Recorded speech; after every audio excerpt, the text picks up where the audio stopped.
खैर मकदम है आप सभी का प्राइम डिबेट में। आपके साथ मैं हूं समीर अब्बास। ये रमजान बहुत खास है क्योंकि इसमें मोहब्बत का पैगाम है। ऐसा हम इसलिए कह रहे हैं क्योंकि इस रमजान की शुरुआत ही ऐसी तमाम पॉजिटिव खबरों से हुई जो हमारे मुल्क की पहचान है, बुनियाद है।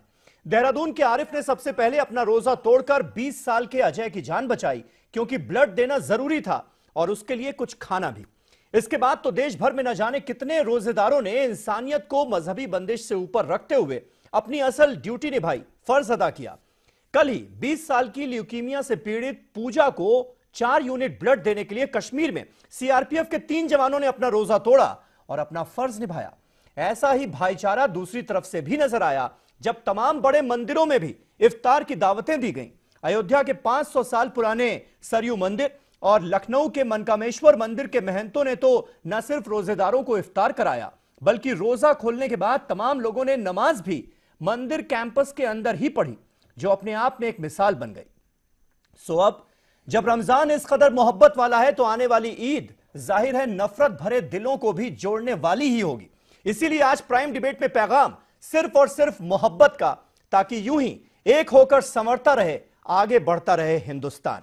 सबसे पहले ये रिपोर्ट, उसके बाद जाएंगे अपने मेहमानों की तरफ।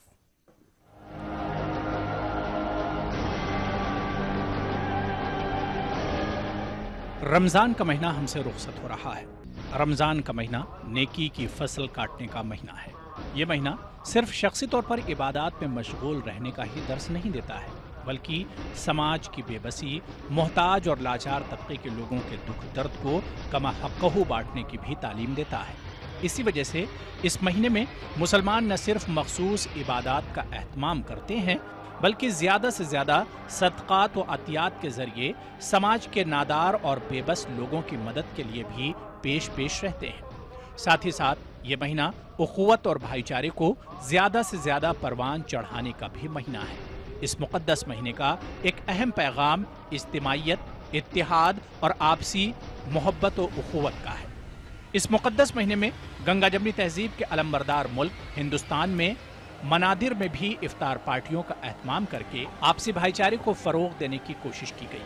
आरएसएस की जानिब से भी इफ्तार पार्टी का एहतमाम किया गया। इसके अलावा बहुत सारे मकामात पर गैर मुस्लिम भाइयों ने रोज़ेदारों के लिए इफ्तार का नज़्म किया। इसके अलावा रमज़ान के महीने में मुल्क के मुख्तलिफ हिस्सों में इंसान दोस्ती और हमदर्दी की कई मिसालें देखने को मिली। आज ही ताज़ा मिसाल रियासत जम्मू कश्मीर में देखने को मिली। यहाँ सीआरपीएफ एहलकार मुदस्सिर बट और मोहम्मद असलम ने श्रीनगर में ज़ेरे इलाज पूजा नामी खातून की जान बचाने के लिए रोज़ा तोड़कर खून का अतिया दिया। एक जानिब इंसान दोस्ती की बेहतरीन मिसालें कायम की जा रही हैं तो दूसरी जानिब चंद मुट्ठी भर अफराद इस गंगा जमनी तहजीब को परागंदा करने के दरपे हैं। मंगल को झारखंड के गोड्डा में मॉब लिंचिंग का एक और मामला सामने आया और कुछ शरपसंदों ने जानवर चोरी के इल्जाम में 2 लोगों का कत्ल कर दिया। इस वाक़ये का झारखंड अक़लियती कमीशन के चेयरमैन ने भी सख्त नोट लिया है। 2 लोगों की पीट कर हत्या कर दी गई है। उस घटना का मैं मजम्मत करता हूँ और निंदा करता हूँ। उस घटना के बाद 4 लोगों को गिरफ्तार किया गया है। उनको कार्रवाई करने में न बरतेंगे। अनुमंडल पदाधिकारी गोड्डा ने मुझको आश्वस्त किया है कि एकदम कहीं भी आपका कहीं चूक नहीं रखी जाएगी। चंद शरपसंद अनासिर अपने तौर पर मुल्क में फिरकावारियत की आग भड़काने की कोशिश तो कर रहे हैं, लेकिन समाज का बेशतर तबका जो अमन पसंद है वो इनके खिलाफ उठ खड़ा हुआ तो इनके नापाक अज़ाइम धरे के धरे रह जाएंगे। Bureau report, news 18 Urdu. तो ये रमजान बहुत खास है क्योंकि इसमें मोहब्बत का पैगाम है। तमाम ऐसी खबरें आई और अब रमजान खत्म होने वाला है। एक रोज बाद ईद है, उसकी मुबारकबाद आप सभी को। लेकिन साथ ही साथ अपने मेहमानों से मैं तारुफ आप सबसे करा दूं। आलोक श्रीवास्तव साहब आज हमारे साथ स्टूडियो में मौजूद हैं। जाने माने पोएट हैं, लिरिसिस्ट हैं, गीतकार हैं, फिल्मों में गीत लिखते हैं, लेखक हैं। तहसीन पूनावाला साहब हमारे साथ मौजूद हैं, सोशल एक्टिविस्ट हैं। मॉब लिंचिंग के खिलाफ एक जोरदार मुहिम छेड़ी हुई है तहसीन पूनावाला ने, इसलिए आज हमने उन्हें खासतौर पर इस डिबेट में बुलाया है। मुफ्ती मंजूर जियाई साहब इल्म हुनर ऑर्गेनाइजेशन के चेयरमैन मुंबई से हमारे साथ जुड़ चुके हैं लाइव। गुलरेज शेख साहब हमारे साथ मौजूद हैं जो कि भारतीय जनता पार्टी के स्पोक्स पर्सन भी हैं, साथ ही साथ मुस्लिम राष्ट्रीय मंच के स्पोक्स पर्सन भी हैं, वो भी हमारे साथ इस डिबेट में हैं। जाने माने हिंदू धर्मगुरु डॉक्टर एच.एस. रावत साहब मेरे स्टूडियो में हमारे साथ हैं और इस्लामिक स्कॉलर मौलाना असद खान फलाही साहब भी हमारे साथ इस डिबेट में मौजूद हैं। लेकिन शुरुआत आलोक भाई मैं आपसे करना चाहूंगा, ये जो मोहब्बत का पैगाम इस बार रमजान में दिया गया है, यह सिलसिला जारी रहे, रुके नहीं, इसके लिए क्या किया जाए? इसके लिए जिगर साहब को याद किया जाए। जिगर मुरादाबादी ने फरमाया था कि उनका जो फर्ज है वो अहले सियासत जाने, मेरा पैगाम मोहब्बत है, जहां तक पहुंचे। तो मुझे लगता है कि जितनी सियासी बातें हैं उनको दरकिनार किया जाए और ये जो शम्मा रोशन हुई हैं 2 इबादत गाहों में जी, उनको और मतलब हमको इस पूरी आवाज़ को, इस पूरे माहौल को और फैलाना चाहिए। मुझे अपनी, चूंकि आपने अपने शो का नाम मोहब्बत का पैगाम रखा है, तो मुझे अपनी नज़्म के चंद मिसरे याद आ रहे हैं कि जो हम में तुम में हुई मोहब्बत तो देखो कैसा हुआ उजाला। वाह। जो हम में तुम में हुई मोहब्बत तो देखो कैसा हुआ उजाला, वो खुशबुओं ने चमन संभाला, वो मस्जिदों में खिला तबस्सुम, वो मुस्कुराया है फिर शिवाला। जो हम में तुम में हुई मोहब्बत। तो मैं तो बस यही कहूँगा, मेरा सियासत से बहुत गहरा नाता और लेना देना है नहीं और मैं उस पर कोई बात भी नहीं कह सकता। हाँ, इतना ज़रूर है कि हमको अब ज़रूरत ये है कि जो सिखाया पढ़ाया जा रहा है उससे अलग जो हमारे मजहबों की रोशनी है उन रोशनी में आ जाना चाहिए। अब हमें सियासत की जो हैलोजन्स हैं उनको फोड़ देना चाहिए।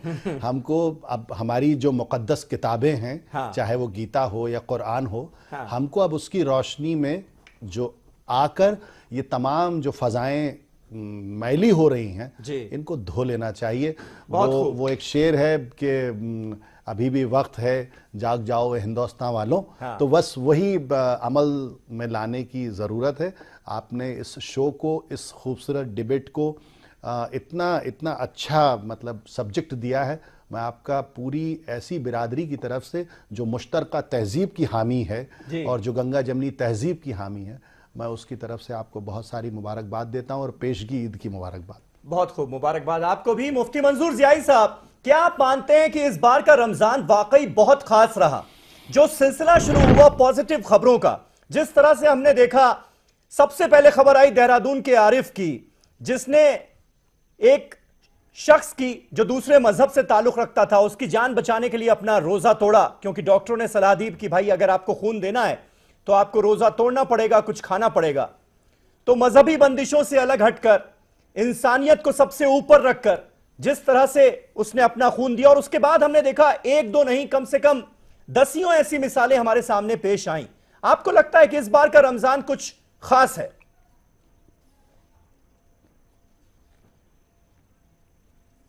देखिए, रमज़ान हमेशा इख्वत व मोहब्बत और भाईचारगी का पैगाम देता आया है। कुछ उलमा और तमाम दानिश्वरों की कुछ अवेयरनेस और उन तमाम मैसेजेस के ज़रिए लोगों को और अवेयर किया गया और इन बच्चों ने जो कारहाय नुमाया अंजाम दिया, काबिल मुबारकबाद है वो बच्चे जिन्होंने हिंदुस्तान की गंगा जमनी तहजीब को इतने अच्छी तरीके से पिरो करके दुनिया के सामने रखा कि लड़ाने वाले लड़ाते रहो, लेकिन हम प्यार और मोहब्बत बांटते ही रहेंगे, क्योंकि यही हमारा शेवा है, यही हमारा फ़र्ज है अपने मुल्क के अंदर में अमन शांति और प्यार मोहब्बत को आम करना। और रमज़ान का ये मुबारक मौसम और ये मुबारक महीना यही पैगाम दे रहा है। लेकिन कुछ अनासिर ऐसे हैं हिंदुस्तान के अंदर में जो हम दोनों भाइयों के फ़िज़ा को मुकद्दर करना चाह रहे हैं, लेकिन याद रखें ये हज़ारहा कोशिश कर लें, थोड़े दिन शायद हो सकता है कि दूरियां या खलीज पैदा होंगी, लेकिन ये खलीज को पाटने के लिए कोई नई सूरत आ जाएगी, कोई त्यौहार आ जाएगा, कोई प्रोग्राम हो जाएगा और ये तमाम चीज़ों को पाट देगा और मोहब्बतें हम दोनों भाइयों की यूं नुमाया हो जाएंगी कि दुनिया देखती रहेगी और वो जलने वाले जो हम दोनों को देख नहीं पा रहे हैं वो हमेशा हमेशा जलते रहेंगे। मैं उन दोनों को भी पैगाम देना चाहता हूं, उन लोगों को भी जो लोग इस तरीके की हवाएं बिखेर करके हिंदुस्तान के माहौल को खराब करते हैं, उनके लिए भी एक अच्छा मैसेज है कि देखो तुमने कितनी कोशिशें की, तुम्हारी कोशिशें कहां हैं और हमारे प्यार का मौसम किस तरीके से फल फूल रहा है। उम्मीद है कि आने वाले दिनों में भी ये प्यार भरा मौसम खुलता और फलता रहे। बहुत खूब। गुलरेज शेख साहब हमारे साथ मौजूद हैं। गुलरेज, आपको लगता है कहीं ना कहीं अब तक जितनी बातें हुई हैं उससे आपको अंदाजा लग ही गया होगा कि एक बात तो है, जो आम हिंदुस्तानी है, वो हिंदू हो, मुस्लिम हो, सिख हो, ईसाई हो, वो एकता चाहता है, वो यूनिटी चाहता है, वो मोहब्बत चाहता है। लेकिन कहीं ना कहीं सियासी मजबूरी कह लीजिए या सियासत का तकाजा कह लीजिए कि सियासत जो है वो अलग करने में लगी रहती है। हिंदुस्तान एक होने के लिए बिल्कुल तैयार है और लगातार आप ऐसे एग्जाम्पल्स एक ढूंढेंगे 1000 मिलेंगे। ये मानेंगे आज आप, आज अलग तरह की डिबेट हो रही है, तो ईमानदारी से पूरी बात हो। समीर, बिल्कुल समीर, नहीं आज बहुत अच्छी डिबेट कर रहे हैं और मैं आपका अभिनंदन करता हूं उसके लिए। समीर, भारत की संस्कृति में ही एका है। आप देखिए, रमजान हुआ, ईद हुई, होली, दीपावली, भारत में सदा ही सबको जोड़ने का कार्य करते रहे हैं और आज भी कर रहे हैं। और बतौर पार्टी अगर हम अपनी बात करें तो हमारी पार्टी की जो प्रिंसिपल गाइडलाइंस है उसको बोलते हैं पंचनिष्ठा। वो पंचनिष्ठा का जो एक बेसिक पिलर है वो सर्वधर्म सद्भावना का है कि सभी के साथ सद्भावना हो और हमारा विश्वास उसी में है। और आप देखिए, कल मुख्तार अब्बास नकवी जी ने जो इफ्तार की पार्टी रखी थी, किनकी रखी थी? उन महिलाओं की रखी थी जो प्रताड़ित हैं, उनके बच्चों की रखी थी, गरीब लोगों की रखी थी। क्योंकि एज अ मुस्लिम हमको ये भी मानना पड़ेगा, वो हमको बोध होना चाहिए कि जब तक गरीबों को, यतीमों को, लाचारों को, अपाहिजों को हम यदि हमारी खुशी में शरीक नहीं करते हैं तो ना हमारे रोजे कबूल होते हैं, ना हमारी ज़कात कबूल होती है। और कुछ लोग तो हैं देश में जो राजनीति के नाम पे इफ्तार पार्टी करते हैं, हम उसके विरोधी हैं। कुछ लोगों ने कल भी इफ्तार पार्टी करी, 5 स्टार होटल में इफ्तार पार्टी करी, उसमें किसी गरीब को ये आमंत्रण नहीं दिया गया। वो बेशर्मी की हदें पार कर ली गई और देश के प्रधानमंत्री और संस्कृति का उपहास उड़ाया गया। उन पर मैं लानत भेजता हूं, लेकिन मैं वो इतने अच्छे शो में ऐसे गंदे लोगों के विषय में चर्चा नहीं करूंगा। मैं देश को आने वाली माने नहीं आप देता हूं। आज भी बोहरा समाज की ईद है, भारतीय जनता पार्टी की तरफ से बोहरा समाज को भी आज हम बधाई देते हैं। नहीं, मैंने कोई सियासत नहीं करी। मुझे दुख था कि देश के प्रधानमंत्री को अपमानित किया गया, देश की संस्कृति को अपमानित किया गया। और मुझे लगता है कि यहाँ तक कि पूनावाला जी बैठे हैं, उनको भी बड़ा दुख हुआ होगा। मैं सोचता हूँ कि वो भी राहुल गांधी के लिए निंदा प्रस्ताव लाएंगे इस स्क्रीन पर टीवी की। अच्छा, ठीक है। वहां पर जो फिटनेस वीडियो जारी किया था पीएम मोदी ने, उसका जिक्र हुआ, राहुल गांधी ने उसको मजाकिया अंदाज में उसका जिक्र किया, उस इंसिडेंट का जिक्र कर रहे हैं तहसीन। लेकिन इस बार सियासी इफ्तार दावतों से अलग हटकर बहुत आगे निकल गया मामला, मुझे लगता है। और जो मैसेज देने की कोशिश की गई है पूरे हिंदुस्तान में, चाहे वो हिंदू हो, मुस्लिम हो या अलग अलग मजहबों से ताल्लुक रखने वाले लोग हों, आप मानेंगे इस बात को? बिल्कुल मानूंगा। सबसे पहले आपके दर्शकों को रमज़ान की इस पवित्र महीने में रमज़ान मुबारक। और चांद आज या कल दिखेगा तो चांद मुबारक एडवांस में और ईद मुबारक एडवांस में जी। और देखिए, मुझे लगता है कि आज जो हिंदुस्तान, हमारा जो मुल्क है हिंदुस्तान, जिस दौर से गुजर रहा है, बहुत ज़्यादा ज़रूरत है कि हम सब, जैसे आलोक साहब ने कहा, हम सब एक हो जाए और एक होकर जो हमारा जो बेस है, जो कोर है मोहब्बत का, वो मोहब्बत हम फैलाए। कोई किसी से नफरत नहीं करता, कोई किसी से दुश्मनी नहीं करती। बस ये सियासत है जो लोगों के बीच में दुश्मनी कर रही है। ये सियासत ही तो लड़वा रही है ना, सियासत ही लड़वा रही है। एक मुझे 2 लाइन याद आ रही है। जब मैं गुजरात गया था तो मैंने देखा कि ये देखकर पतंगे भी हैरा हो गई, अब तो छतें भी हिंदू मुसलमान हो गई। तो ये छोड़कर अगर हम एक हो जाए, हम इंसान हो जाए, सबसे अहम चीज़ है इंसान। और एक चीज़ मैं गुलरेज भाई को बता दूं, हम अक्सर हिंदुस्तान की बात करते हैं, हिंदुस्तान की संस्कृति की बात करते हैं, लेकिन हिंदुस्तान क्या है? अलग अलग राज्यों का बना हुआ एक देश है, अलग अलग संस्कृति है। कश्मीर से लेके केरला तक, वेस्ट बंगाल से लेके गुजरात तक। तो हम अगर एक दूसरे को सहन करने की हमारे अंदर हम शक्ति लाए, तो एक दूसरे को हम रिस्पेक्ट करें, म्यूचुअल रिस्पेक्ट करें और उस रिस्पेक्ट को हम आगे ले जाए, तो मुझे लगता है इससे ज्यादा इस पाक महीने में इससे बेटर मिसाल कुछ नहीं होगा। ये देखकर हजारों ख्वाहिशें ऐसी कि हर ख्वाहिश पे दम निकले, हजारों ख्वाहिशें ऐसी कि हर ख्वाहिश पे दम निकले। बहुत निकले मेरे अरमान, लेकिन फिर भी कम निकले। मेरा अरमान मेरे हिंदुस्तान के लिए कि बस हम मोहब्बत के साथ रह सके। यही मेरी देश की रूह है, यही मेरी देश की आत्मा है। यही सबसे बड़ी चीज है। और आज के इस दौर में जहां हम देख रहे हैं कि लोगों में गुस्सा, नाराजगी बहुत बढ़ती जा रही है, मॉब लिंचिंग का एक नया कल्चर स्टार्ट हो गया है। झारखंड में अभी एक इंसिडेंट हुआ, और पहले से झारखंड में अभी एक इंसिडेंट हुआ। आपने कुछ दिनों पहले देखा होगा आसाम में, जहां मुंबई का एक साउंड इंजीनियर घूमने गया था अपने बिजनेसमैन फ्रेंड के साथ, वहां पर लोगों ने इसे बच्चा चोर समझ के पकड़ लिया, इतना पीटा कि उसकी जान निकल गई। ऐसे वक्त में मोहब्बत का मैसेज बहुत जरूरी है। रावत साहब, मानेंगे आप ये बात? और जिस तरह से 2 बड़े मंदिरों में, एक अयोध्या और फिर लखनऊ का मनकामेश्वर मंदिर, वहां से जो मैसेज देने की कोशिश की गई है, ये आगे बढ़ना चाहिए। देखिए समीर जी, ये बातें टीवी पे करना तो बड़ी अच्छी लगती हैं और यहाँ डिबेट हम जब करते हैं तो बड़ी अच्छी लगती हैं और ये मैसेज अच्छा जाता है। हाँ। लेकिन हकीकत में ऐसा होता नहीं है प्लेटफॉर्म पे। क्यों? अब तो हकीकत नहीं हो रहा है ना, उसी को तो हम मैं वही कह रहा हूँ, तो हम बात कर रहे हैं। मंदिर में तो कर दिया। हाँ। हिंदुओं ने तो शुरुआत की, हिंदुओं ने तो हमेशा मुसलमानों को गले लगाया। क्या किसी मस्जिद के अंदर ये पॉसिबल है? क्या मस्जिद में जाकर के हम कहीं जाकर के वहां जय श्री राम बोल सकते हैं या कोई पूजा पाठ कर सकते हैं? आपने रिपोर्ट का पहला हिस्सा नहीं देखा।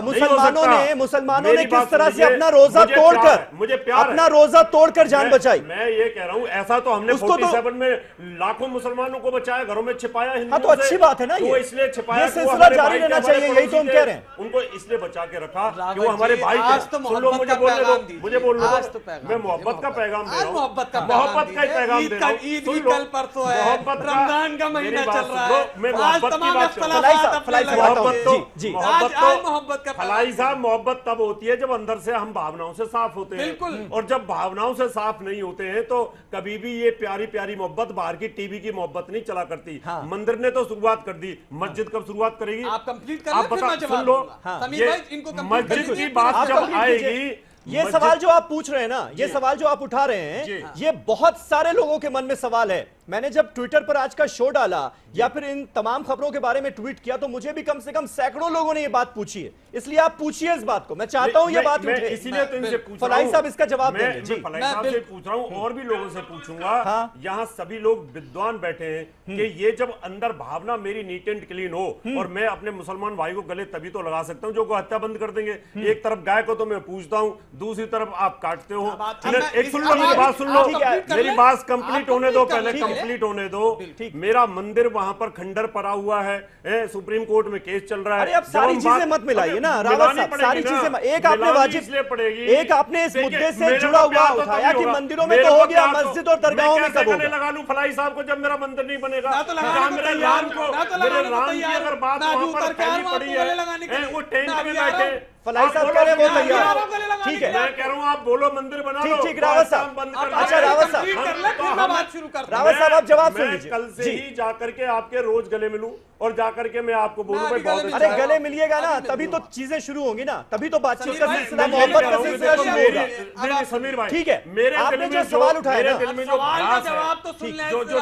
जो चीज है वो अरे इतनी भड़ास मत रखिए, सब निकाल देखो, जब दोस्ती होती है तो भड़ास निकालनी पड़ती है। जी ठीक है। ठीक है, फलाई साहब एक वाजिब सवाल वो उठा रहे हैं रावत साहब कि भाई मंदिरों में तो हो गया, मंदिरों में तो इफ्तार की दावतें दे दी गई, नमाज अदा कर दी गई, लेकिन मस्जिदों और दरगाहों में कब नवदुर्गे के व्रत में जो खाना खाया जाता है उसका इंतजाम होगा? थोड़ा वक्त दीजिएगा ताकि मैं पूरी बात जी। बाबरनामा उठा के देखिए। बाबर ने सबसे पहले जब हुमायूं को नसीहत करी तो उसने क्या कहा कि इस बात का इंश्योर करना कि हिंदुओं भाइयों की आस्था है गाय के अंदर, मुसलमान गाय ना खाए। ये बाबरनामा के अंदर रिकॉर्डेड है, आप पढ़िए। और हुमायूं ने इसको इंश्योर किया, मुसलमानों के अंदर जाके तलकीन करी इस बात की कि गाय ना खाएं क्योंकि हमारे हिंदू भाइयों की आस्था जुड़ी हुई है। सेकंड नंबर पर आइए, 1868 में सर सैयद अहमद खान ने यह बात कही कि अगर हमारे हिंदू भाइयों को हमारे गाय खाने से, मेरा दिल कैसे भरते हो आप कर रहा हो ना, मेरा दिल भरो। अरे मैं मुझे बोलने तो दे, देख रहे समीर भाई, हिंदुओं ने शुरुआत कर दी, बात तो आपने बात ट्विस्ट की है। अरे समीर भाई पूछ रहे हैं सीधा सीधा कि नवरात्र आने वाले,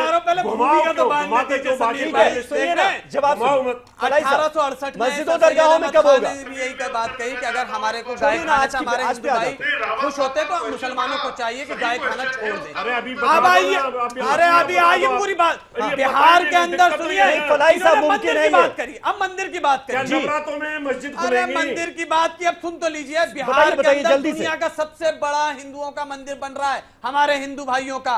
उस जमीन को दान करने वाला कौन शख्स है? कभी आपने जानने की कोशिश करी? वो एक मुसलमान है जिसने दुनिया का सबसे बड़ा हिंदू मंदिर बनने के लिए अपनी जमीन दान कर दी। यह है गन्ना जमनी तहजीब। ठीक है भाई, अभी भी रावत साहब के सवाल का जवाब नहीं मिला। एक छोटा सा ब्रेक ले रहा हूं, एक छोटा सा ब्रेक ले रहा हूं रावत साहब, ठीक है? आप सबकी इजाजत से एक छोटा सा ब्रेक ले रहा हूं, ब्रेक के बाद फौरन हो रहे हैं हाजिर, कहीं ना जाइएगा, यहीं से इस बहस को आगे बढ़ाएंगे। एक छोटा सा ब्रेक।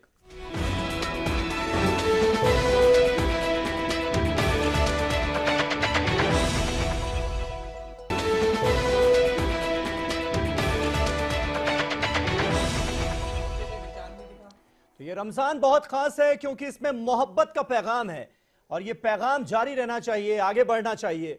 यही मकसद है आज की इस डिबेट का। तमाम खास मेहमान हमारे साथ बने हुए हैं। मुफ्ती मंजूर जियाई साहब मुंबई से हमारे साथ मौजूद हैं। मुफ्ती मंजूर साहब, समीर भाई, इनके जी, लिए जी, बशीर बदर साहब ने रावत जी जैसे लोगों के लिए कहा है कि सॉरी दिमाग से निकल चलिए आप याद कीजिए, तब तक मैं मुफ्ती साहब के पास जाता हूं। मुफ्ती मंजूर जियाई साहब, ब्रेक से पहले डॉक्टर एच.एस. रावत ने एक सवाल उठाया कि भाई ये जो एक तरफा मोहब्बत है ये नहीं चलेगी।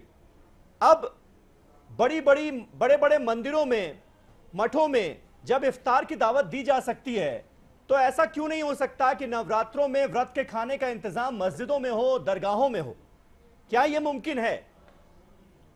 क्योंकि मैसेज आगे बढ़ना चाहिए ना, अब ये मोहब्बत का पैगाम आगे बढ़ना चाहिए। समीर भाई असल क्या है कि वो लोग जो सिर्फ नफरतें फैलाते हैं उनको पता ही नहीं है कि दरगाहों और मस्जिदों से क्या पैसेज और क्या पैगाम जाता है। मैं आज आपको बहुत आला ऐलान ये कहना चाहूँगा और रावत साहब को भी बता देना चाहूँगा कि माहिम दरगाह से जुड़ा हुआ हूँ और बम्बई से हूँ। बॉम्बे में सबसे बड़ा त्यौहार यहाँ गणपति का होता है और यहाँ पर त्यौहार और होली और गणपति के अंदर में सबसे पहले श्रद्धालु दरगाह पर आकर हाजिरी देते हैं और वहाँ से शरबत पीकर सरकार मखदूम पाक का लंगर खा करके फिर उनके त्यौहारों की शुरुआत होती है। ये आपको मालूम होना चाहिए कि यही अमन और मोहब्बत का और सूफीज़म का पैगाम है, यही औलिया और मस्जिदों का पैगाम जाता है, यही दरगाहों से पैगाम दिया जाता है। लेकिन कुछ लोगों ने इसको दबा करके अपनी बातों को सामने रखा है ताकि नफरतों को बांटें। यही वो दरगाहें हैं जिस दरगाहों पर आकर के सबसे पहले सलामी यही देते हैं और देने के बाद यहां से सरकार मखदूम पाक का लंगर खा करके फिर अपने काम का आरंभ करते हैं। तो ऐसे लोग हिंदुस्तान में हैं जिससे क्या वातावरण बना हुआ है और हिंदुस्तान मजबूत है। लेकिन कुछ लोग हैं जो तोड़ना चाहते हैं। मैं उनको पैगाम देना चाहूंगा, तोड़ने की सियासत छोड़ दें, जोड़ने की तरफ आ जाएं, ताकि मोहब्बत जब हमारे और आपके दरमियान में होगी तो हमारा मुल्क और भी मजबूत हो जाएगा। यही इल्म और हुनर भी आएगा और यही हमारा हुनर होगा कि अपने आप को और पूरे हिंदुस्तान को मजबूत कर सके। ठीक है, तहसीन कुछ ऐड करना। जी समीर भाई, मैं मुफ्ती साहब की बात, ऐसा तो हो रहा है। मैं रावत साहब की बात का जवाब मुफ्ती साहब की बात को आगे ले जाते हुए कहना चाहता हूँ। सबसे पहली बात, आप तो जानते हैं मोनिका को, मेरी वाइफ, सबसे पहली बात, और वो शिव भक्त है। सबसे पहली बार जब वो पूना आई मेरे घर देखने हमारी शादी से पहले, तो गणपति का त्योहार चल रहा था। पूना और बॉम्बे में गणपति बहुत बड़े होते हैं, गणेश। तो उसे गणेश जी की आरती करनी थी, दर्शन करने थे। तो मेरे घर के पीछे बोट क्लब गणपति मंदिर है, वहां गए, आरती की, ये की। और उसके बाद मुझे समझ आया जो वहाँ जो उसको वहाँ कहते पंडोल, पूना के अंदर जो पंडोल चला था, उस लड़के का नाम था इमरान, मेरे बचपन का दोस्त था, क्रिकेट खेल रहा था। और मोनिका शिव भक्त है, उसे गणपति की आरती आती नहीं थी, उसने उसके आरती सिखाई। तो ये जो चीज साहब कहते हैं कि रावत साहब कह रहे, दूसरी चीज आपको बता दूं, आज भी चार मीनार के मंदिर के पीछे, मक्का मस्जिद के पीछे जो एक छोटी सी जगह है, वहां पे मंदिर के मस्जिद के कंपाउंड में एक मंदिर है छोटा सा, आज भी है। और ऐसे बहुत सारे मस्जिद है जहाँ पे मंदिर है। और बहुत सारे, जब मुंबई में बारिश हुए, बहुत सारे मस्जिदों ने अपने दरवाजे खोल गए हिंदू भाइयों के, बहुत सारे मंदिरों ने अपने दरवाजे खोलते मुसलमानों को रखे। तो हम इस चीज में देश को ना बांटे। हमारे देश की जो रूह है, जो आत्मा है, वो एक सेक्युलर आत्मा, एक आत्मा है जो सबको प्यार मोहब्बत में बांटती। हमारी राजनीति में इस महीने में अगर हम देश को ना बांटे तो मुझे लगता है इससे अच्छा पैगाम और कुछ नहीं। चलिए समीर भाई, मैं पूछना चाहता हूँ, यहाँ जितने भी स्कॉलर, मुस्लिम स्कॉलर बैठे हैं, अभी नवरात्रों के अंदर कौन सी मस्जिद में हमें बुलाया जाएगा वो बता दें। जो उन्होंने बताया वो नहीं सुना आपने? उन्होंने बताया माहिम दरगाह में किस तरह से गणपति के दौरान सारा इंतजाम किया जाता है, किस तरह से सारे गणेश भक्त वहां पर आते हैं और शरबत पीकर आगे बढ़ते हैं। वही तो बात हो गई ना रावत साहब, वही तो बात हो गई ना। अरे अब आप कहेंगे कर दिया तो एहसान क्यों कर दिया? हिंदू मत्था रगड़ता है और वहां जाकर के शरबत पिला दिया तो क्या कर दिया आपने? मैं तो जिस प्रकार से मंदिर में अभी बुलाया गया है और वहाँ इफ्तार पार्टी दी गई है, कौन सी मस्जिद में आप लोग? एक मिनट फलाई साहब, एक एक करके फलाई साहब, जयपुर में नहीं, सिर्फ आग बुझाने की हम बात करेंगे, आग लगाने की कोई बात नहीं, आग बुझाने की बात कीजिए। रावत नहीं कर रहा जी, मैं ये कह रहा हूं कि अब आप मुझे यहां से बता दो, दो मंदिरों का आपने यहाँ विजुअल दिखा दिया लखनऊ के अंदर, वहां पर इस तरीके से इफ्तार पार्टी दी गई है। आप बताइए कौन सी? समीर भाई, एक अच्छा मैसेज देना चाहूंगा। अभी एक ताजा रिपोर्ट मैं आपको बता रहा हूँ माहिम दरगाह पर से। जयपुर में सुनिए, मैं समीर भाई भूल रहा हूँ, कुछ चंद मिनट में दे दूंगा। जो बादशाह अकबर ने किला बनाया, उसके अंदर माता की मंदिर बनाए हैं, वहां पर ऊपर पर मस्जिद है और वहां पे जो माता की मंदिर है, सारे गांव वाले और अधिकतर गांव वाले मुसलमान हैं, सारे वहां पर बलिदान करते हैं, माता को प्रसाद चढ़ाते हैं और वहां पे मस्जिद के ऊपर नमाज। गुलरेज शेख, आप जो कहना चाह रहे हैं वो जरा बताइए। और ऐसे तो फिर नफरतों का सिलसिला खत्म नहीं हो पाएगा ना। मेरा पॉइंट ये है कि जब आप अड़ जाएंगे कि नहीं आपने ये तो किया लेकिन ये तो नहीं किया, अब ये करके दिखाइए, अगर हम ये कहने लगेंगे और इस पर अड़ जाएंगे तो फिर तो नफरतों का सिलसिला नहीं खत्म होगा। हमें तो इस सिलसिले को खत्म करना है ना, मोहब्बत का पैगाम देना है।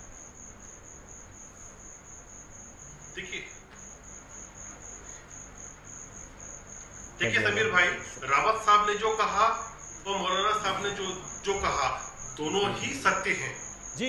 परंतु समस्या क्या है कि जो गंगा जमुनी तहजीब जिसको कहते हैं, ये सदा से होती रही है और हिंदू मुसलमानों के त्योहारों का और आस्थाओं का हमेशा आदर करते रहे और वाइस वर्सा मुसलमान भी हिंदू आस्थाओं त्योहारों को मिल बांट के करते रहे और आदर सम्मान करते रहे। परंतु जो ये डिवाइड आया हार्मोनी में, वो तब आया जब अंग्रेजों ने एक ऐसी पार्टी का निर्माण किया जिसने सेक्युलरिज्म शब्द का वैश्याकरण कर दिया। और आज भी वो लोग बैठे हैं जो सेक्युलरिज्म शब्द का वैश्याकरण कर रहे हैं, उसी के कारण ही हिंदू मुस्लिम का डिवाइड है। और आज जो लोग यूज करते हैं शब्द का नाम कि गंगा जमुनी तहजीब, वो वास्तव में पॉलिटिकल सेंस में करते हैं, उसको उनका कोई लेना देना नहीं है गंगा जमुनी तहजीब से। परंतु भारत में अंग्रेजों ने जब एक पार्टी बनाई, उसके पहले हमेशा गंगा जमुनी तहजीब रही है और आज भी है। और मैं आपको दावे के साथ कहता हूं, कुछ वर्षों में वो पार्टी जब मर जाएगी तो गंगा जमुनी तहजीब वापस से स्थापित हो जाएगी, क्योंकि ये लोग वैश्याकरण करते हैं सेक्युलर शब्द का।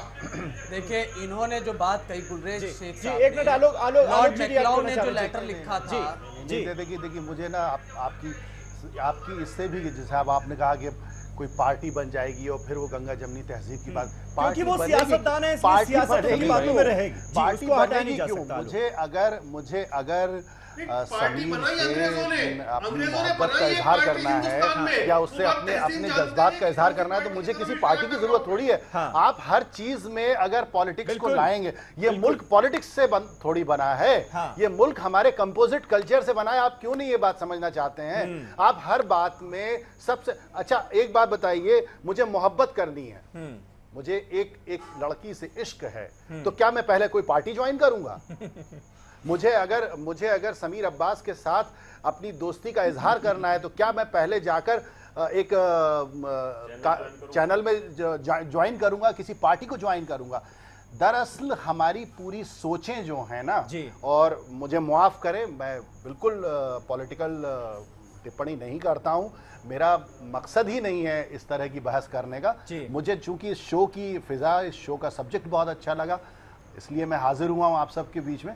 लेकिन ये जो गंगा जमुनी तहजीब को आपने पॉलिटिकल पार्टी से जोड़ा है, ये अगर आप भारत की सनातन सभ्यता को जानते हैं, यहाँ के कल्चर को, यहाँ के रंगों को जानते हैं, जिसके तिरंगे में भी 3 रंग हैं, तो फिर आपको ये नहीं सोचना चाहिए कि मोहब्बत करने के लिए या गंगा जमुनी तहजीब या मुश्तरका तहजीब को बढ़ावा देने के लिए, फरोग देने के लिए आपको कोई पार्टी बनानी पड़ेगी। आपको अपना दिल साफ करना होगा और हर मजहब, चाहे वो कुरान शरीफ हो, चाहे वो गीता हो, रामायण हो, वो जो पैगाम दिए गए हैं उन्हें आत्मसात करना होगा, ना कि पॉलिटिकल एजेंडे को आत्मसात करना। बिल्कुल, आलोक साहब की बात की तायीद कर दूं, उन्होंने तमाम मजहब की बात करी। आप समीर भाई दुनिया के किसी भी मजहब की बुनियादी किताब उठा के देखिए, जो उनकी किताबें, उसकी बुनियादी तालीम यह है कि अपने आप को भूलकर इंसानियत की सेवा में लग जाओ, इंसानियत को खिदमत करो। मैं एक अल्लाह के रसूल सल्लल्लाहु अलैहि वसल्लम की भी एक हदीस पेश कर दूं ताकि बहुत अच्छे रहे कि इस्लाम के ताल्लुक से, कि एक शख्स आया आपके पास और उसने पूछा कि मैं चाहता हूं कि लोगों में सबसे अच्छा बन जाऊं,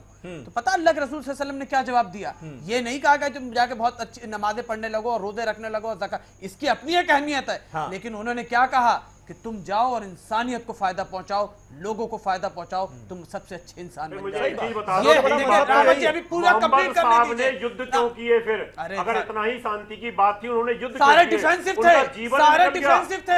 आपको देखिए, आप जैसे लोग रावत जी विस्फोट करते हैं, आप जैसे लोग विस्फोट करते हैं, सारे डिफेंसिव थे। क्यों सीरिया चल रहा है? सीरिया सिविल वॉर है, सीरिया सिविल वॉर हो रहा है, सीरिया सिविल वॉर हो रहा है। रावत साहब कहां सीरिया पहुंच रहे हैं? ले गए यहाँ हम देश में मोहब्बत का पैगाम देने की बात कर रहे हैं, आप सीरिया पहुंच गए। मोहब्बत का पैगाम कभी दे ही नहीं सकते रावत साहब, इनकी पॉलिटिक्स खत्म हो नहीं, लेकिन हम मनाएंगे इनको फलाई साहब, हम मनाएंगे रावत साहब को भी, हम मनाएंगे ऐसे तमाम लोगों को। ये हमारी जिम्मेदारी है कि हम ऐसे लोगों को मनाएं। जी, आप गले लगाने को तैयार हो? आप गले लगाने को तैयार हो? बताओ, अभी लगाओ गले। आओ आप गले लगाओ, तो मैं कहूं कि हाँ आपके अंदर मोहब्बत का पैगाम है, आप गले लगाने को तैयार। अच्छा ठीक है, ठीक है, ठीक है, ठीक है। तहसीन, आप तो सोशल मीडिया पर बहुत ज्यादा एक्टिव रहते हैं। सोशल मीडिया पर इन दिनों नफरतों का एक अजब दौर चल रहा है।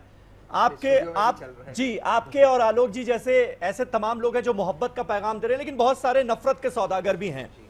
जैसे सेकुलर वर्ड जो है ये आजकल बड़ा बुरा हो गया, ये सेकुलर बन गया।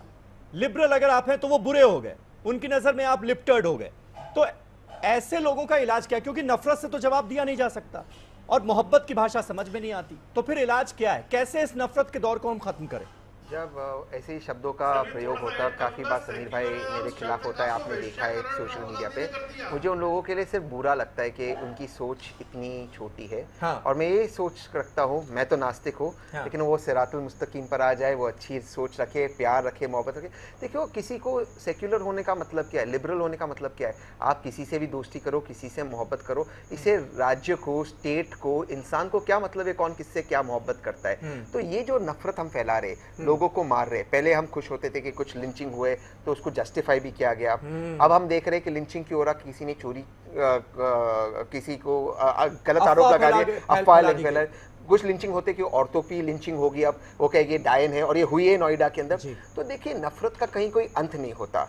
इस नफरत को आप सिर्फ प्यार और मोहब्बत से जीत सकते हैं। जो लोग की सोच इतनी छोटी है, मुझे उनके लिए सिर्फ बुरा लगता है। मैं तो सबसे प्यार करता हूँ, आप देखते हैं, और वो ठीक है, हम प्यार करते रहेंगे, उनका काम है नफरत करना, हमारा काम है प्यार करना। हम प्यार करते रहेंगे, वो नफरत करते रहेंगे, देखिए कि कौन जीतता है। लेकिन किसी को सेक्युलर करना, लिप्टार्ड कहना आप लिबरल हो इसलिए गलत हो, ये मुझे लगता है ये बहुत ही छोटी बात है। और आपका दिल और दिमाग बड़ा आजकल आप कुछ भी लिख दीजिए, वो 4 लोगों को पसंद आएगी, 4 लोगों को बुरी लगेगी, लेकिन इसका ये मतलब नहीं है ना कि अगर आप किसी के विचारों से, उसकी थिंकिंग से सहमत नहीं है तो आप उसके खिलाफ उसको बुली करना शुरू कर दें। इंसान क्या सिंपल सी बात ये है, इंसान क्या खाता है, समझना चाहिए। इंसान क्या खाता है, किसके साथ क्या संबंध रखता है, कौन व्यक्ति के साथ संबंध रखता है और क्या पहनता है, इसमें राज्य का और लोगों का और धर्म का कोई उसमें इंटरफेरेंस नहीं होता। मैं अपने बेडरूम में, अपने ड्राइंग रूम में क्या करता हूँ, ये मेरी व्यक्तिगत आजादी है। इसी बुनियाद पे ये देश बना था और इसी बुनियाद पे ये देश चलेगा। ना धर्म का, ना किसी राजनीति का, ना किसी सियासत का मेरे बेडरूम में और मेरे ड्राइंग रूम में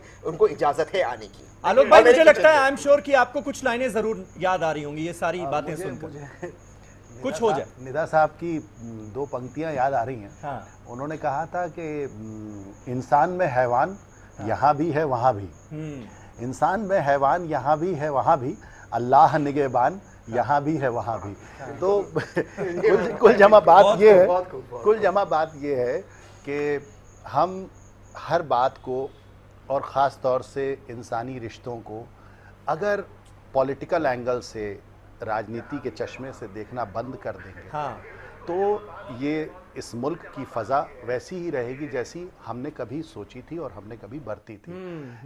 ये मुल्क जो है, ये मुल्क नहीं बल्कि मैं कह रहा हूँ इस मुल्क का हर मज़हब, चाहे वो इस्लाम हो, हिंदुज़्म हो, सिख हो, ईसाई हो, आप बताइए किस मज़हब की किताब में, यहाँ तो बड़े बड़े मतलब अदीब बैठे हैं, किस मज़हब की किताब में ये है कि नहीं हमको सिर्फ अपने तक महदूद रहना है। हम सबको लेके चलने वाले मुल्क के हैं और दुनिया भर में जो हमारी साख है, दुनिया भर में पूरे विश्व में हमारा जो वर्चस्व है वो सिर्फ इसलिए है कि हम कंपोजिट कल्चर के, हमारे बेशुमार कलर्स, यही हमारी सबसे बड़ी ताकत हमारी यही है। इस ताकत को नेस्तनाबूद मत होने दीजिए। और मैंने अभी पीछे भी ये बात वाज़ेह की थी कि आप कुछ मत कीजिए, जिस तरह बुराई संगठित हो जाती है आप अच्छाई को संगठित कर लीजिए। एक अच्छे मुआशरे को बनाने के लिए बहुत ज्यादा जरूरत इस बात की है कि जो अच्छे लोग हैं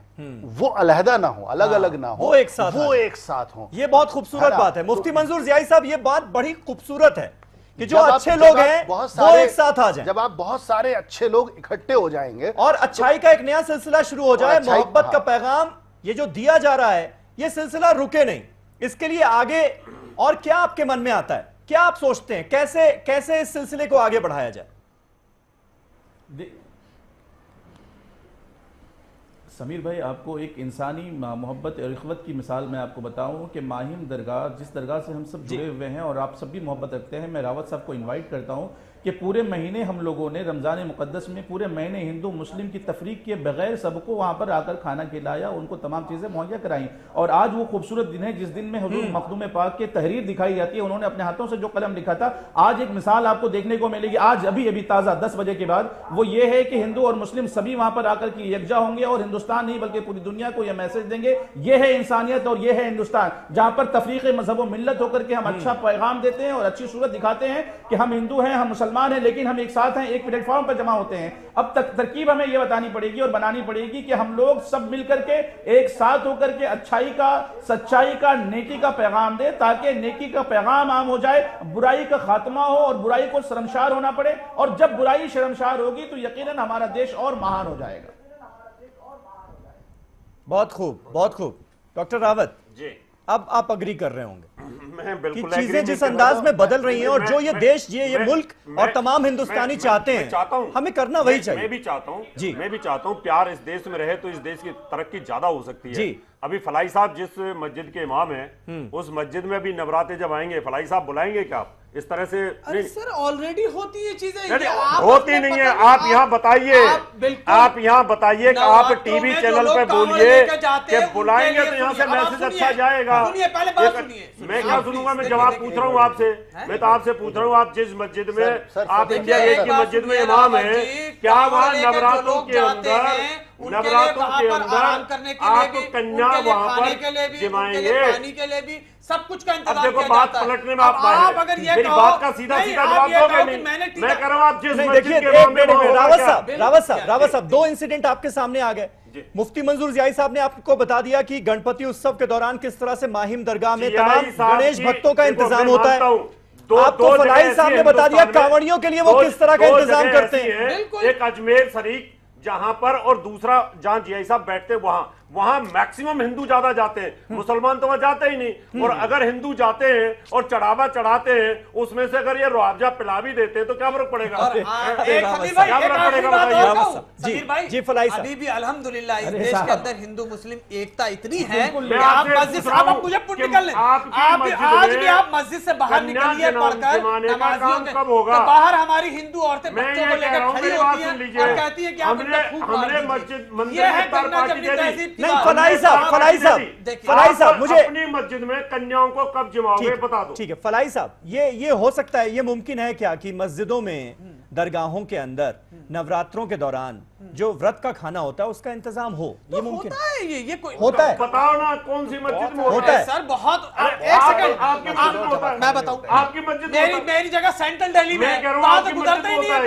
आप ये देखिए ना, जिले के एक मस्जिद बता दो जिसमें होता जी, आप देखिए रावत साहब, तहसीन भी यही कह रहे हैं कि बहुत सारे मस्जिदों में होता है, देखा है उन्होंने। नाम बताएं कौन सी मस्जिद में हो रहा है?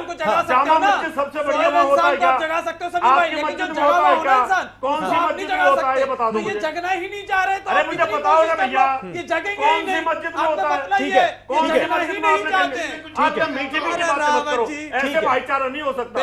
हमेशा भाईचारा है, हमको और बढ़ाना है, भाईचारा तो है, लेकिन ऐसे कैसे? और ये तमाम जो किस्से हमने सुनाए आपको, ये मिसालें आपके टीवी ने यहाँ पर 2 मंदिरों का यहाँ पर विजुअल दिखाया। अब ये बताएं, ये तो इमाम है, ये तो इमाम है मस्जिद के। ठीक है सुनिए तहसीन भाई। रावत जी, पूना के अंदर जो शियाओं का जमात खाना, उसको जमात खाना कहते हैं, जमात खाना ही कहते हैं, शियाओं का जमात खाना है। कई बार शियाओं के जमात खानों में मैं खुद गया हूँ, मुझे एक गेस्ट बुलाया गया है, वहाँ पे नवरात्रों के बाद खाना रखा गया है, वेजिटेरियन खाना रखा गया है, वहाँ पे शरबत और जो नवरात्रों के हिसाब से खाना बनाता है, साबूदाना वगैरह वो खिलाते, और जो और वो फंक्शन स्टेट ऑर्गेनाइज करता है, पुलिस ऑर्गेनाइज, सब लोग होते और दोनों हिंदू मुसलमान बैठकर साथ में होते हैं, और वहाँ पर मस्जिद के बाहर भजन भी गाए जाते हैं। अब क्या बोलूं आपको? अच्छा, और मेरे को एक चीज एक लाइन, मैं एक लास्ट लाइन कह दूं आलोक जी, अगर आप परमिशन दे। विंस्टन चर्चिल ने हिंदुस्तान पे पे हंसे थे। वो हंसे थे कि ये हिंदुस्तान इतना बड़ा मुल्क है, अलग अलग राज्यों का मुल्क है, ये एक कैसा रहेगा, ये यूनियन कैसा रहेगा। आज 70 साल बाद जो यूरोपियन यूनियन है वो टूट गया। ब्रिटेन पहला देश है, वहां से चला गया है बाहर, वोट किया, और हिंदुस्तान आज भी एक है, क्योंकि वो नेहरू के रास्ते पर चला जो था सबको धर्म को बाहर रखे। और पाकिस्तान, आगा खान साहब ने जिन्ना को कहा था पाकिस्तान को सेक्युलर देश बनाओ, इस तरह के इसमें एक धर्म एक रिलीजन अपोज मत करो। लेकिन आलोक भाई यानी यहां पर मैं खुद को भी इसमें शामिल करूंगा कि हमारी रिस्पॉन्सिबिलिटी जो है वो शायद हम अदा नहीं कर पा रहे हैं, जो मीडिया की रिस्पॉन्सिबिलिटी है वो, क्योंकि जिस तरह के इंसिडेंट्स का सुनिए, जो इंसिडेंट्स तहसीन ने जिसका जिक्र किया, जियाई साहब ने माहिम दरगाह का किया, ये सारे किस्से भी मीडिया में और सोशल मीडिया में आने चाहिए। और मुझे लगता है कि ये जो पैगाम देने की शुरुआत हुई है ये जारी रहेगा इस तरह से। और जब मुसलमान भी इस तरह का करेंगे या मस्जिदों में ऐसी में बाहर आना पड़ेगा, ऐसी मिसालें पेश की जाएंगी तो वो भी सामने आएंगे। जी लोगों को अच्छाई की तरफ रागिब करना पड़ेगा। मैं बस इतना कहूंगा, हमारे कुल के वटवृक्ष नीरज जी ने कहा था कि अब तो मजहब कोई ऐसा भी चलाया जाए जिसमें इंसान को इंसान बनाया जाए। सही बात है, तो ये इंसानियत ही सबसे बड़ा मजहब, इंसानियत है। और जहां तक रावत साहब की बात है, हालांकि मेरा जवाब देने का फर्ज बनता नहीं है उनको, लेकिन मैं फिर भी कहता हूं कि अगर वो हजरत निजामुद्दीन औलिया की दरगाह में गए होंगे तो उन्होंने पाया होगा कि वहाँ तवर्रुक जो है मुसलसल चलता रहता है, और वो तवर्रुक बांटने वाला जो वहाँ का जो केयरटेकर है वो ये नहीं देखता कि जो तवर्रुक ले रहा है, यानी वो जो प्रसाद ले रहा है, जो पर्याप्त भोजन की तरह होता है, वो हिंदू है या वो मुसलमान है। लेकिन रावत साहब की एक बात से मैं सहमत हूं, और वो ये कि जिस तरह से आज मंदिर के दरवाजे खुले हैं इफ्तार के लिए, मस्जिदों को भी वो पहल करनी चाहिए, ताकि एक जो हम ये जो टीवी की डिबेट कर रहे हैं मुश्तरका तहजीब गंगा, इसको वाकई में एक फिजा बने और ये लोग इससे इंस्पायर्ड हों और अच्छी चीजें सामने समाज में आए। बिल्कुल मेरा तो ये मतलब रावत साहब से एक असहमति है और एक सहमति। बिल्कुल लबोलुआब इस डिबेट का यही है कि ये मोहब्बत का पैगाम जिस तरह से दिया गया है इस रमजान में, ये सिलसिला रुकना नहीं चाहिए। रमजान खत्म हो जाएगा, एक खत्म होगा, दूसरा आएगा अगले साल, लेकिन ये सिलसिला जो मोहब्बत का पैगाम देने का शुरू हुआ है ये रुकना नहीं चाहिए। और इसके जिम्मेदार हम और आप सारे लोग हैं, और जो लोग इस प्रोग्राम को देख रहे हैं, डिबेट को देख रहे हैं, उनकी भी जिम्मेदारी पूरी है कि इस मुल्क को मजबूत करें, एक हो, अलग ना हो। बहुत बहुत शुक्रिया आप सभी का। कल एक नए टॉपिक पर नई डिबेट के साथ हाजिर होऊंगा। तब तक तमाम खबरों के लिए आप देखते रहें न्यूज़ 18 उर्दू। शब बखैर।